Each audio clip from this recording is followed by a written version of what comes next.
Hello again YouTube, and welcome back to my channel. I am continuing my guides, now moving on to my Mage. This time around I'm going to try my best to explain the abilities alone rather than just saying which one I think is the best. I think it would be more beneficial for me to just explain what I think the good and bad features are of each of them, then you choose for yourself. Anyway, I hope you enjoyed the video. If you do like the video, remember to like and subscribe. Comment on the video with what you think, and give me some input.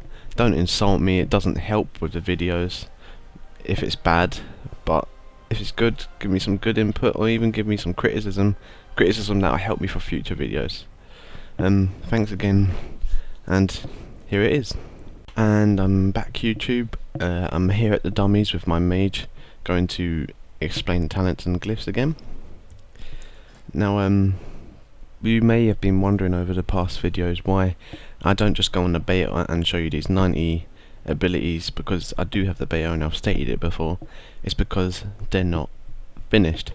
Now these spells are constantly subject to change, as I've stated several times. So if I'm going to show you those 3 abilities in each class, I'll wait until Mr. Pandera is released and then I'll do a video about him, because personally I don't want to release information that could possibly be changed. Then when you finally get to start playing the game, you're like, what the hell, this guy gave me false info. So I'm not going to do that. I'm just going to explain them as to the best of my ability. Starting off, we've got level 15. We've got Presence of Mind, Scorch and Ice Flows. Now usually we used to have Presence of Mind for Arcane, Scorch for Fire, and Ice Flows is a complete new ability entirely. Now Presence of Mind is a cooldown, a 1.5 minute cooldown, which has got to be the downside to it, but the positive sides to it is that it's not on the global cooldown. This means you could use that at any point, and it works on any ability that's below 10 seconds, making it an instant cast. This varies from a Pyroblast to a Frostbolt. Anything on those lines will become an instant cast. Great for PvP, great for PvE. It's a standalone ability. It can be, I'd say, better used in PvP because it's all about burst and quickly getting damage out, whilst in PvE you want sustained DPS. But you can get that as a cooldown. When you burst all your cooldowns, you want an instant cast. If you're spamming Arcane Blast, for example, in an Arcane spec, you want an instant cast, get that extra damage out when you've got full stacks. Bang, you hit a huge crit and it's instant cast, and it's not on global cooldown, and it boosts your DPS that extra bit more. Scorch was the same as usual. It's a small cast, it does decent damage and can be cast whilst moving. I've always felt this would be the best way to go as fire, because with that constantly, especially in PvP, with that constantly being casted, you can get crits, and with 2 crits, as I show you now, if you can get 2 crits, one of them being with Inferno Blast, because that's an automatic crit, you get a pyro. With a pyro, you can follow that by a combustion. That's I'd mainly say that's for PvP, because I mean, most PvE fights you're actually going to be standing still, and you would not need that in all situations. I mean, personally, if it was me for PvE, Ice Flows I'd go. Reason being, I could kite and move about whilst casting several fireballs, for example, and it's not on a global cooldown either. So that's a really good ability.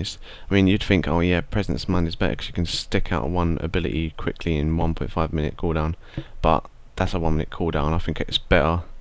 But the only restriction being is the channel time has to be less than 4 seconds.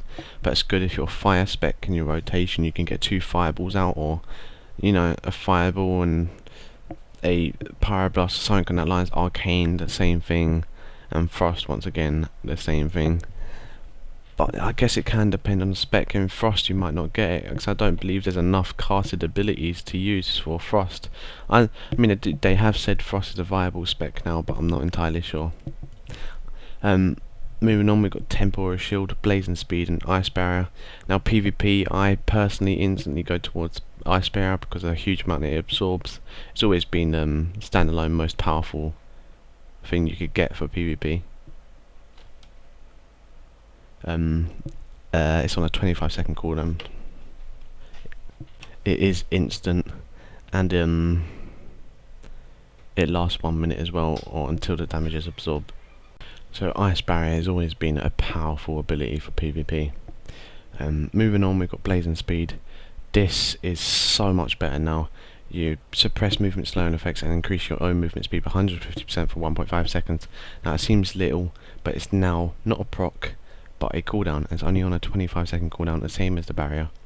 Now, it may only be activated after taking a melee or spell critical greater than 2% of your total health. Now, that is kind of a proc. I mean, it's on a cooldown, but it is kind of a proc.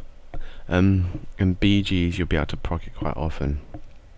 Personally, once again, I'm not a huge fan of it. I mean,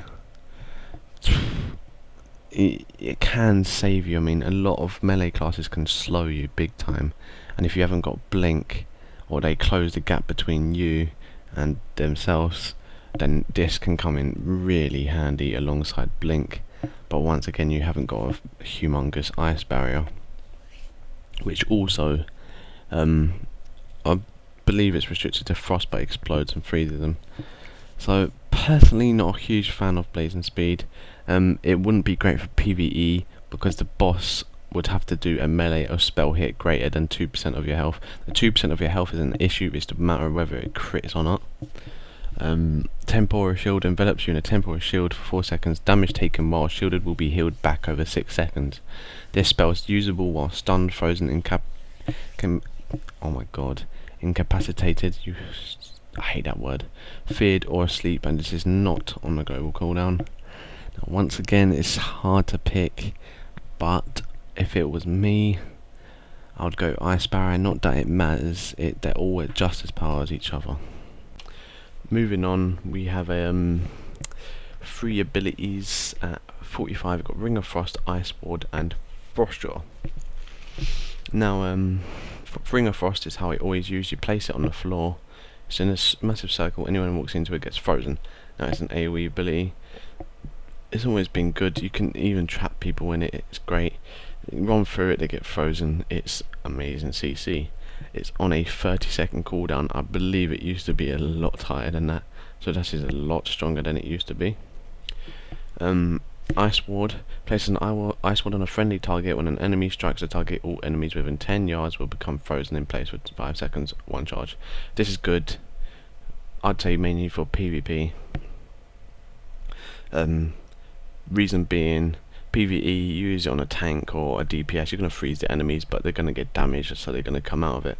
PvP, someone attacks someone who's about to die.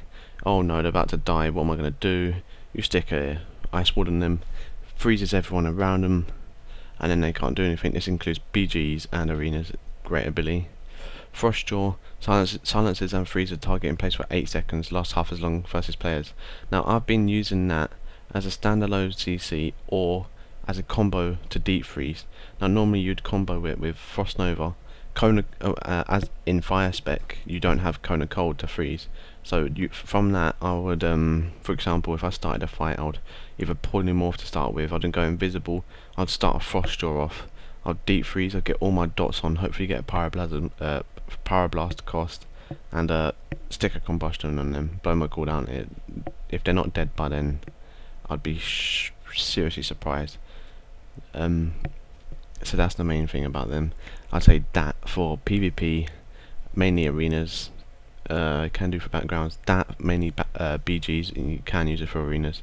Ring of Frost, you could use that for mainly arenas, PvP as well, arenas as well, battlegrounds as well. Sorry. Ice Ward you could use on anything really.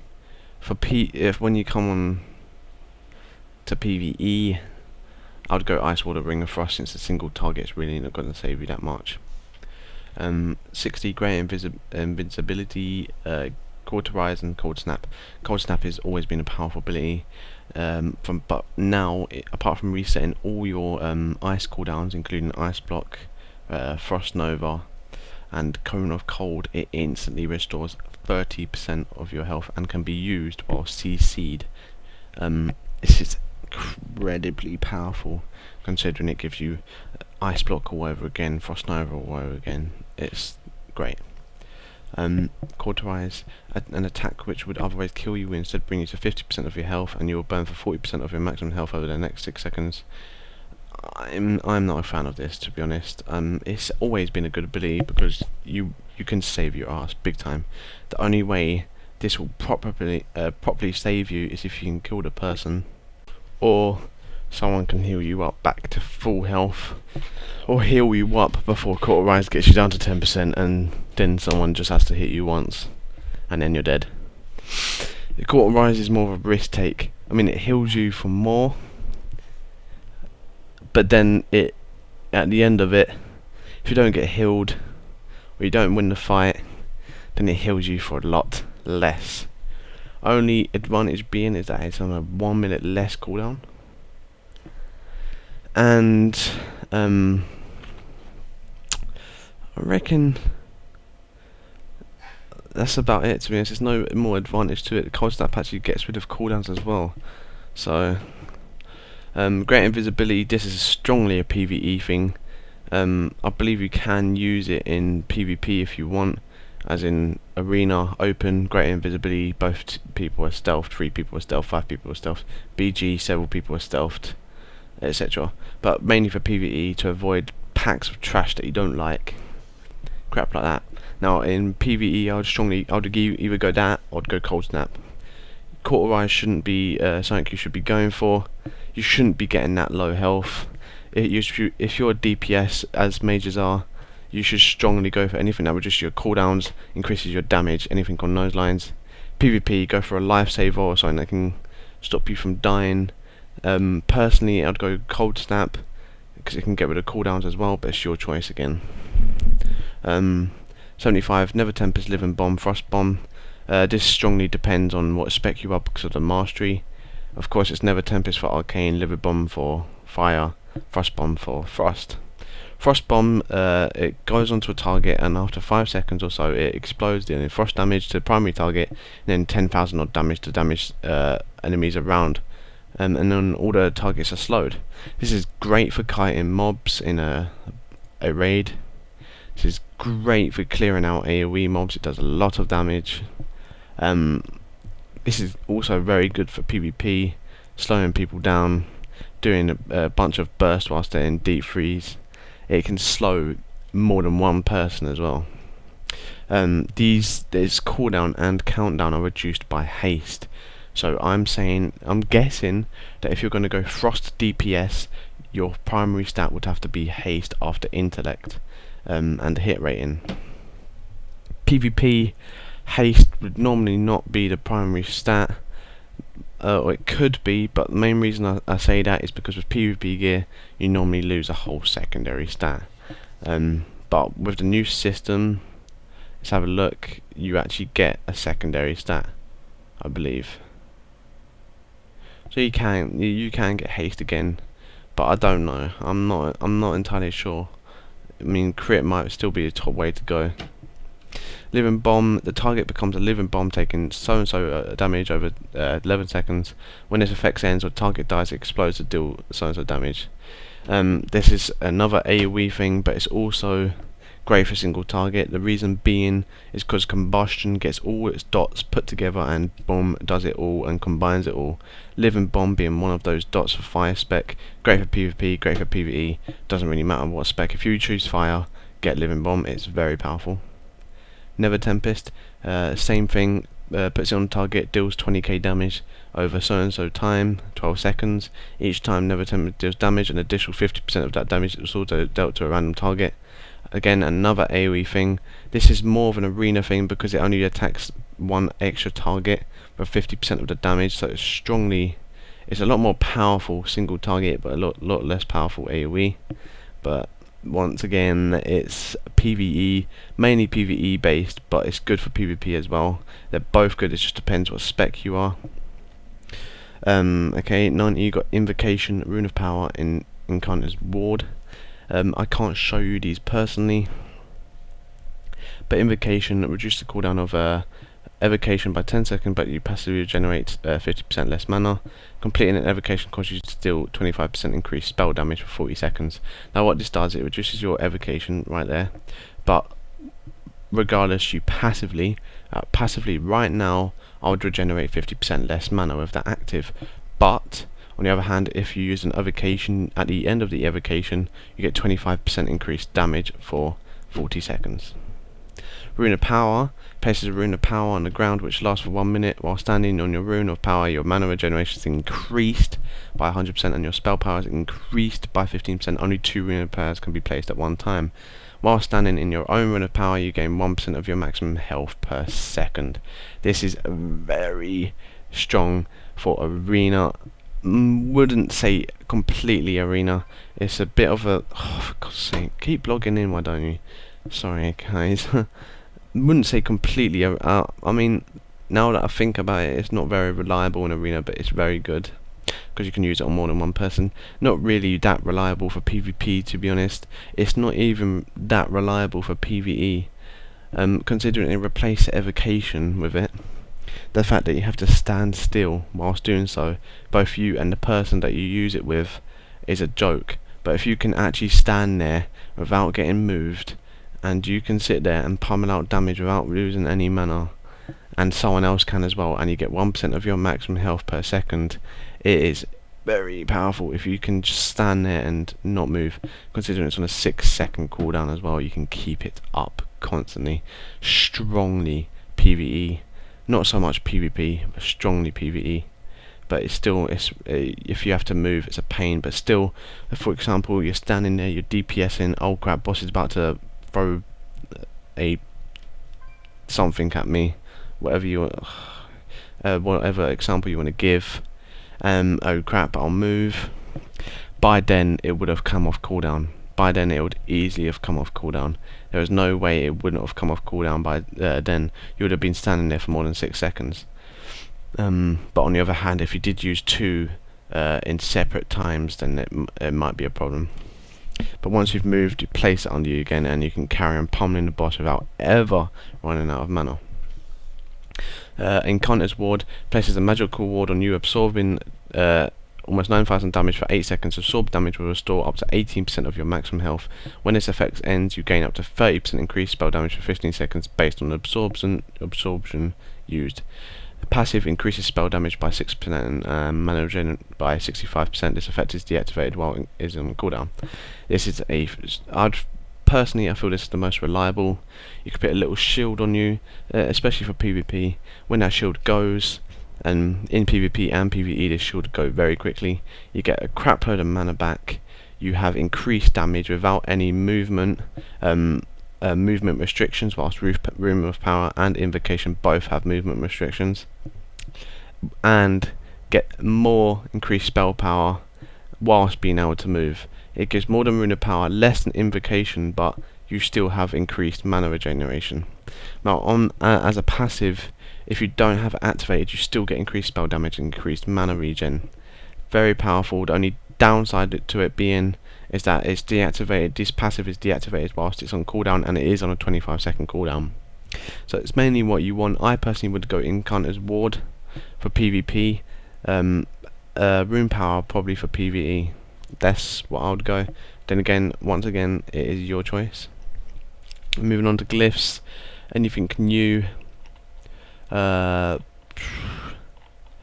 Do remember, guys, if you are stuck with any of the old glyphs here, please ask me. This video and other videos about 5.04 are strictly about 5.04. I don't want to talk about any old glyphs. It won't help out.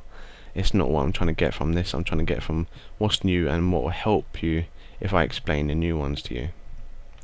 The main new ones for Mage are literally the minor ones. Arcane language. If someone speaks gobbledygook, you can understand them. Polymorph turns them into a bear cub. You can conjure a familiar. I'll show you these, to be fair. I'll replace that one. See if we can find this ability. Conjure familiar. You have to get it out of your bag, and then here we go. Critter morph. When you cast polymorph and critters, they turn into whatever your polymorph is, and they stay that for a day. Illusion, you can turn into whatever. You can look like someone else. Let me give you an example quickly. I'm pretty sure there's a guard here somewhere.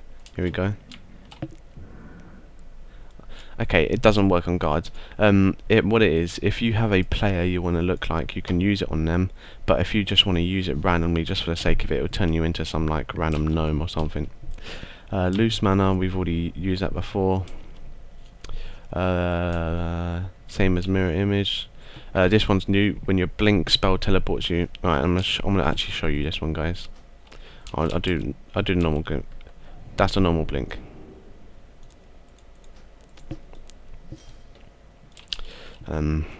Just wait for it. That's a normal blink. Now if I face that direction, it would go that way. Now on the other one, if you was facing this direction with your camera, I believe it went that way. It's slightly confusing, but you'll get the hang of it. Polymorph is a monkey, polymorph is a penguin, polymorph is a porcupine, and then rapid teleportation, you can teleport people quickly. And it's just minor glyphs, they're not hugely amazing, but you know, there we go. New abilities, Inferno Blast replaces Fire Blast, but this is powerful for AoE. You can, okay, for example, I stuck this on the target, put a dot on them, then use Inferno Blast. This sends an AoE wave and passes the dot to other enemies. Strong AoE ability, very strong. That combined with that, Dragon Breath followed by you can follow it by Blizzard, or you can follow it by Flame Strike. It's your choice. Any new abilities? Nothing really that new. You got shields being casted. Really, that's about it, guys. I can't really show you much more apart from the Frostjaw. It's just a freeze, and you can follow it by deep freeze. That is mainly it. I'm sorry if I missed something, but please let me know if you need any more help. I hope you enjoyed this video. Most of all, I hope it helped you as much as I hope it has. So much hoping. Regardless, I thank you guys for watching. Come back for the next video. It will be another one of my classes, slowly going down that list. If you want a guide on one of the previous classes, being my hunter, rogue or paladin, press previous guide and check them out, or go onto my channel. Again, thank you for watching. This is Jimmy, and I'll see you guys next time.